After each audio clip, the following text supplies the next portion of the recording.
Alright everybody, welcome back. So yes, the F-104, I've talked about this many times before, but it has been well over a year since the last time I actually made a video on the F-104A. And as time has gone on since it went down to 9.3, it has only gotten more and more busted. There's been several different things that have happened. The most recent of which is the fact that Gaijin just went ahead and decompressed a lot of the Temp 1.0 and up aircraft, which means that now, the all-aspect slingers that actually drove it down to this BR in the first place have now all gone up in BR. Now, you can still see some vehicles with all-aspect missiles, like the SE-25 and the first A-10, but the really good ones, stuff like the AMX, for example, or the A-10 Late, which has 4 of the all-aspect missiles, other stuff like that have all gone up to 10.7 minimum.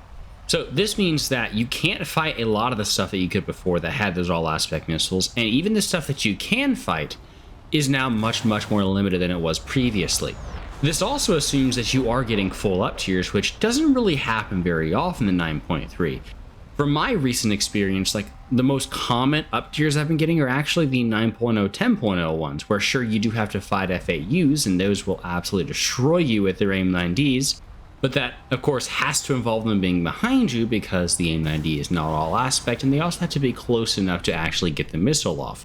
And that gets on to what exactly makes this thing just so incredibly broken at this battle rating.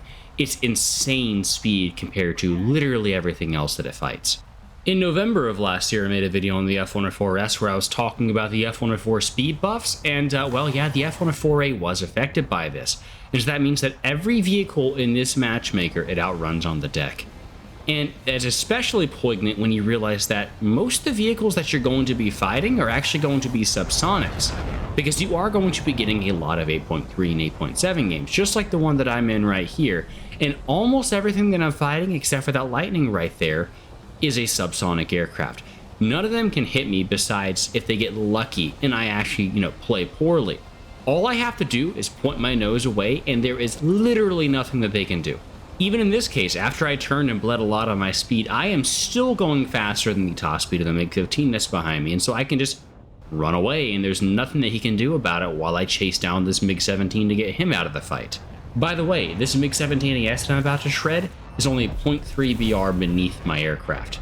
It's frankly quite ridiculous. This thing needs to go back up in battle rating. It already needed it, and especially now that they've moved all the vehicles that had originally, compressed it down to this BR in the first place, up. At minimum, it should be at 9.7. If you ask me, it could totally go to 10.0 and be completely fine, which, mind you, is where it used to be before all these all-aspect missiles got added.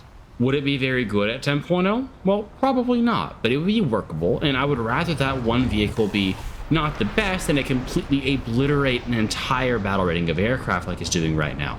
Its only real downside is that it doesn't turn that well at lower speeds, but it does still have good high AOA and high speed turn capabilities, and you get a whopping 750 rounds of Vulcan, which, if you ask me, is quite easily the best gun at this battle rating. Good damage, great velocity, great fire rate, and plenty of ammo. You can easily rack up plenty of kills with this, and that is before the fact that you also get 2 AIM-9Bs, and while the AIM-9B is not the best missile, at this battle rating you're going to fight a lot of stuff that is either, too cumbersome to reliably dodge it, say for example the Votor or the B-57. You also have plenty of people that either aren't used to missile combat and so they aren't paying attention, or they just don't know how to dodge these missiles, because although they are very easy to dodge, as the AIM-9B is only 11 Gs, which by the way the stat card does lie, it pulls 1 more G than that. If someone doesn't know what they're doing or reacts late, it is fairly easy to get kills with these. I would definitely say it's more the high speed agility and AOA along with that Vulcan which really gives it the edge. When I talk about high-speed agility, by the way, I'm specifically talking about, like 1,000 kilometers plus, where the F-104 does actually have some pretty good characteristics. The biggest thing, of course, is its good roll rate, which, to be honest, happens at pretty much every airspeed. You're not going to have to worry too much about that. If someone does happen to get close enough for a gunshot, you can probably resort to trying to outroll them, because most of the stuff that you're fighting in this battle rating won't be able to keep up with that, and at that point they'd have to rely on their rudder, which a lot of people aren't able to do. When it comes to its turn, it has a very specific, speed range around, Mach 0.85 to 1.2, where it actually does turn surprisingly well. You'll see it sustaining 10, 11 Gs, and sometimes hitting 14, 15, 16 Gs. I've seen as high as 17. out of this aircraft, and that's only specifically at those speeds. Like here, there's a 12G turn right there. If you nose down to sustain those speeds while you're turning, it'll do all right. Just make sure you remember that that is a very specific airspeed in a very niche situation, and still pretty much everything you fight is going to be able to outturn you. Don't overly rely on it, and please, for the love of God, don't try to dogfight everything you see in the F-104. If you are going to, play at energy like I'm doing right here, or keep it at those higher speeds where you can sustain stuff. Don't try and, say for example, trying to get a hunter to overshoot and then reverse them, because that will not end up well for you at any point. Now, some of you that are not knowers may be asking, well, Lee, why are you playing the F-104A when the F-104C is the same BR? Clearly the F-104C must be better because it's a later letter than the A, right? And well, actually for ARB, no, not at all. The only thing the F-104C has going for it that the F-104A does not is an RWR, which for the most part is pretty much useless these days, because the only thing you can fight now that has actually decent radar missiles, it can't even detect, because it can't detect J-band radar, and that is what the MiG-21S and the MiG-21 SPSK actually use. The F-80, which has the AIM-9Cs, in which the RWR could actually detect, has now been moved up to 10.7, so you literally, at the moment, cannot face them. I mean, sure, you have stuff like the AIM-7Cs on the F-3H, but those are absolutely terrible, and to be honest, you could probably dodge them accidentally. In exchange for that, it both has a worse engine, very slightly than the F-104A, and it's also heavier, which gives it a worse thrust-to-weight ratio. And overall just means that it's going to perform worse in terms of maneuverability. In fact, I went ahead and punched in the F-104G and the F-104S as well, and you can see the F-104A performs better than all but the F-104S in terms of thrust to weight. So, as it currently stands, unless something changes, the F-104A is just the clear winner in terms of ARB.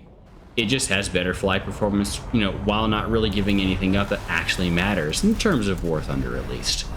By the way, I hope you've been paying attention to the gameplay in the background, because to be quite honest, it's not particularly skillful. Sure, some of the shots are pretty decent, but besides that, I can just basically do whatever I want and get away with it, because I am in a plane which is essentially untouchable for every plane in this lobby. The one plane that even had a small chance was the Lightning F6, which, to be quite honest, while it does have better missiles, overall it is still slower, and it has worse guns than the F-104, and it's just more unwieldy as well overall. I do wind up losing this game because this MiG-15 went and shot some ground units, and I mean, hey, even though it's frustrating, good on him, he found the one way that he could actually win this game, because realistically he wasn't actually going to be killing me. And that shows just how poor Gaijin's balancing is at the moment. I mean, when a vehicle has no reasonable chance of actually countering a vehicle in the same matchmaker as it, and has to resort to other game mechanics to win. And I'm not talking about something like an attacker or a bomber, which isn't actually intended to fight other planes. No, that was a full-fledged fighter, and he has no realistic chance of actually being able to shoot me. Unless, of course, I massively screw up. Meanwhile, even in the full up tier like I'm in right here, I still have a very reasonable chance of actually being able to kill the stuff I'm fighting. Everything I'm seeing is still slower than me. I still have my Vulcan, and most of the stuff I'm fighting doesn't actually have good missiles that can kill me. The one exception, of course, are these Crusaders right here, but even then, they have very limited use cases. There should be battle rating changes coming up soon, and I hope you'll take this video and remember that, please, we need to get Gaijin to listen and to move these things up in battle rating, so all these subsonics don't keep getting moved down themselves. Because this ripple effect caused by the all-aspect missiles destroying these flareless supersonics is going to keep moving down until eventually we're going to have props getting clubbed by Korean War era jets. In any case, I hope you enjoyed the video. Hope you enjoy the Starfighter. All things aside, I do think this is a really cool plane, and I like looking at it. I think it looks nice. Hope you enjoyed the video. Let me know what you think in the comments down below. Feel free to hit that subscribe button if you haven't already, and I'll catch y'all next time. So, peace, y'all.